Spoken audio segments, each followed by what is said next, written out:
नमस्कार. मला आठवतंय शाळेत असताना आपल्याला निबंध लिहायचे असायचे.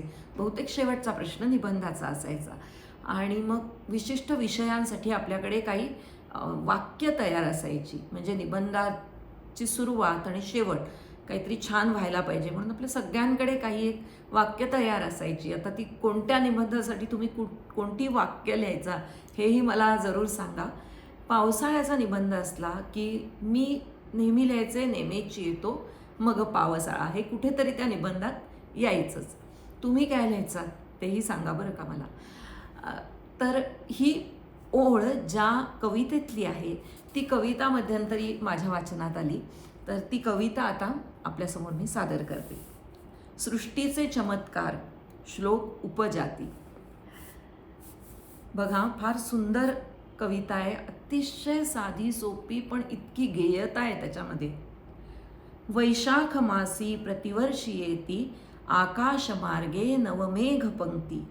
नेमेची येतो मग पावसाळा, हे सृष्टीचे कौतुक जाण बाळा. पेरूनिया ते मणधान्य एक, खंडी सघे शेतकरी अनेक. पुष्पे फळे देती तरू कसे रे, हे सृष्टीचे कौतुक होय सारे. ऋतू वसंतादिक येती निजाती, तैसेची तेही दिन आणि राती. अचूक चाले क्रम जो असारे, हे सृष्टीचे कौतुक जाण सारे. पाणी पहा मेघ पितात खारे, देती परी गोड फिरोनी सारे. तेणेची हा होय सुकाळ लोकी, हे सृष्टीचे कौतुक बाविलोकी. ते तापले डोंगर उष्ण काळी, पाने तृणे वाळूनी शुष्क झाली. तथापि तेथे जळगार वाहे, झऱ्यातुनी कौतुक थोर बाहे. वठोनी गेल्या तरुलागी पाणी, घालावया जात नकोणी राणी. वसंती ते पालवतात सारे, हे सृष्टीचे कौतुक होय बारे. ऐसे चमत्कार निज प्रभावे, दावी प्रभू त्यास अनन्य भावे. प्रार्थित जा सांज सकाळ नित्य, जोडी सुखाची मिळवाल सत्य.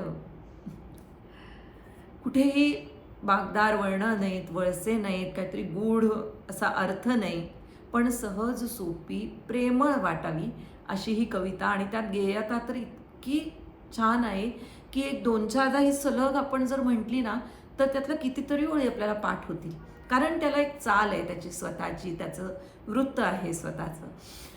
तर ह्याचे कवी मात्र मला माहिती नाही आहेत. म्हणजे मी जिथून मला ही कविता मिळाली तिथे त्यांचा उल्लेख नाही आहे. तर आपल्यापैकी कोणाला जर नक्की ह्याचे कवी माहिती असतील तर जरूर मला सांगा.